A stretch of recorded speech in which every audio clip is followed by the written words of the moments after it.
Train की पटरी पर खड़ी ये अजीबो-गरीब चीज़ ट्रेन, गाड़ी और हवाई जहाज़ का मिक्सचर है। इसमें व्हील्स ट्रेन के और इंजन जहाज़ का और बॉडी गाड़ी की तरह डिज़ाइन की गई है। इसको विलेरियन आइवानोविच नामी इस शख्स ने इन्वेंट किया था, जो सोवियत यूनियन के लिए ड्राइविंग का काम करता था। अब ये तो हम सबको मालूम है कि रशिया उस वक्त सोवियत यूनियन हुआ करता था और ये बहुत ही बड़ा मुल्क है। इसके एक कोने से दूसरे कोने तक पहुंचने के लिए ऑफिसर्स को कई कई हफ्ते लग जाते थे। इस मुश्किल को आसान करने के लिए विलेरियन, जो उस वक्त 25 साल का था, उसने एक नई इन्वेंशन करने का इरादा किया। उसने ये गाड़ी नुमा जहाज़ डिज़ाइन किया जो चलेगा तो रेल की पटरी पर, लेकिन इसमें एक जहाज़ का इंजन फिट किया गया था। इसके आगे एक प्रोपेलर भी लगाया गया ताकि इसकी स्पीड तुरंत ही बढ़ाई जा सके। 140 किलोमीटर प्रति घंटा की स्पीड से ट्रैवल करने वाली ये इन्वेंशन को एरोवेगन का नाम दिया गया। याद रहे कि ये बात 1921 की है और उस दौर में इतनी ज़्यादा स्पीड अचीव करना वाकई में एक बहुत एक्स्ट्रा ऑर्डिनरी बात थी। एरोवेगन वक्त की इतनी बड़ी मांग थी, इतनी बड़ी ज़रूरत थी कि इसके डिज़ाइन के वक्त ही ये पूरे सोवियत यूनियन में वायरल हो गई और अब लोग बड़ी शिद्दत से इसका इंतज़ार करने लगे थे। 24 जुलाई 1921 को इसका पहला टेस्ट रन हुआ। मॉस्को से करीब 200 किलोमीटर दूर एक शहर तक एरोवेगन में सफ़र किया गया, जिसमें कि विलेरियन, जो कि इसका इन्वेंटर था, और साथ में चंद ऑफिसर्स भी सवार थे। जाते वक्त तो इनका सफ़र बहुत खुशगवार गुजरा, लेकिन वापसी में एरोवेगन पटरी से उतर गई और भयानक एक्सीडेंट का शिकार हो गई। तमाम सोवियत ऑफिसर समेत विलेरियन भी इस हादसे में मारा गया। द रियल बेस की वीडियोस में एक बार फिर से खुशामदीद। डियर, सोवियत इन्वेंटर विलेरियन कोई पहला शख्स नहीं था जिसको अपनी ही इन्वेंशन ने मौत के घाट उतार दिया। हिस्ट्री में ऐसे बेशुमार कहानियां मौजूद हैं। आइए ऐसी ही 4 इन्वेंशंस के बारे में बात करते हैं जो अपनी ही इनिशियल फेज में थी तो उन्होंने अपने ही इन्वेंटर की जान ले ली थी। Number 4, light house. इंग्लैंड के शहर प्लेमिथ के साहिल के करीब समंदर में एक ऐसा एरिया है जहां 12 मील तक पत्थर निकले हुए हैं। 17th सेंचुरी के दौर में हेनरी विंस्टनली नामी एक इंजीनियर यहां से अपनी 5 शिप्स को लेकर जा रहे थे।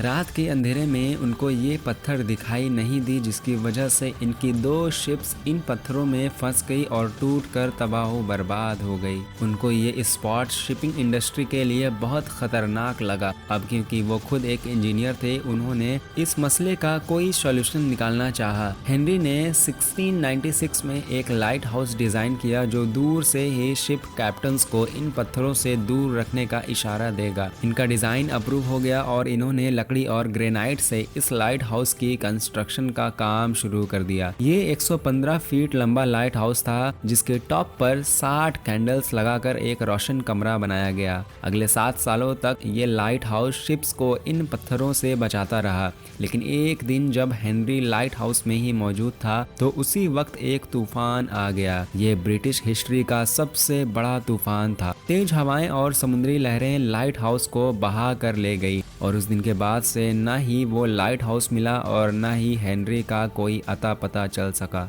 Number 3, leaded fuel. ये इतिहास की सबसे खतरनाक इन्वेंशन थी जिसने इन्वेंटर को छोड़कर पूरी दुनिया में 75 लाख लोगों को जान से मार डाला। थॉमस मिजली ने दुनिया में पहली बार लीडेड फ्यूल इन्वेंट किया था। वो फ्यूल जो आज हम गाड़ियों में इस्तेमाल करते हैं वो अनलीडेड फ्यूल होता है, लेकिन पहले ये लीडेड फ्यूल कहलाया जाता था। इस फ्यूल में लेड केमिकल इस्तेमाल होता था, जिसकी इन्वेंशन ऑटोमोबाइल इंडस्ट्री के लिए एक बहुत बड़ा ब्रेकिंग थ्रो था। इस इन्वेंशन की वजह से थॉमस मिजली को कई अवार्ड्स भी मिले, लेकिन इस फ्यूल ने एटमॉस्फेयर में लेड की क्वांटिटी को इतना बढ़ा दिया जो कि जानलेवा लेड पॉइजनिंग का बायस बनी। इनकी अपनी फैक्ट्री के कई वर्कर्स की मौत होने लगी, लेकिन इसकी असल वजह लेड पॉइजनिंग थी, तो ये उस वक्त किसी को भी मालूम ना पड़ सकी। कई सालों की जांच के बाद लीडेड फ्यूल को हटाकर अनलीडेड फ्यूल से रिप्लेस तो कर दिया गया, लेकिन तब तक ये दुनिया को बहुत नुकसान पहुंचा चुकी थी। 51 साल की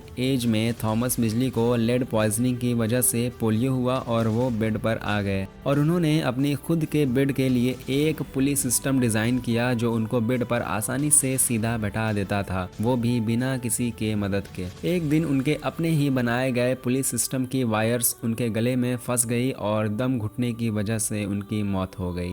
नंबर 2, फ्लाइंग कार्स बड़े अरसे से साइंस फिक्शनल स्टोरी का हिस्सा रही हैं, लेकिन अब हकीकत में ऐसी फ्लाइंग कार्स बनाई जा चुकी हैं जिन्होंने इंटरसिटी फ्लाइट टेस्ट भी पास कर लिया है। पर दुनिया की सबसे पहली फ्लाइंग कार्स 1970s में हैरी स्मोलिंकी ने इन्वेंट की थी। इनको उड़ने वाली गाड़ी का इतना जुनून था कि इन्होंने खुद की गाड़ी बनाने का फैसला किया। हैरी ने एक ऐसा विंग सिस्टम डिजाइन किया जो लोगों की मौजूदा गाड़ियों में इंस्टॉल किया जा सकता था, ताकि जब नॉर्मल हालात में जब गाड़ी को उड़ना नहीं हो तो भी वो नॉर्मली रोड पर भी चल सके। इसके लिए हैरी ने एक प्रोटोटाइप बनाया जिसमें सेस्ना एयरक्राफ्ट और फोर्ड पिंटो के पार्ट्स इस्तेमाल किए गए। इस प्रोटोटाइप को फोर्ड सेस्ना कहा जाता था। 11 सितंबर 1973 को कैलिफोर्निया वेंचुरा काउंटी एयरपोर्ट से इस प्रोटोटाइप को टेक ऑफ किया गया। हैरी और इसके को पायलट इसको टेक ऑफ करने में कामयाब हो चुके थे, लेकिन कुछ ही देर के बाद एयरपोर्ट मैनेजर ने आसमान में काला धुआं देखा। मालूम पड़ा कि फ्लाइंग कार क्रैश हो गई है, जिसकी वजह से पूरे शहर के ऊपर काले धुएं के बादल मंडरा रहे हैं। इन्वेस्टिगेशन से मालूम पड़ा कि फोर्ड सेस्ना को बनाते वक्त कुछ पार्ट्स की वेल्डिंग्स कमज़ोर थी, जिसकी वजह से ये खौफनाक हादसा हुआ।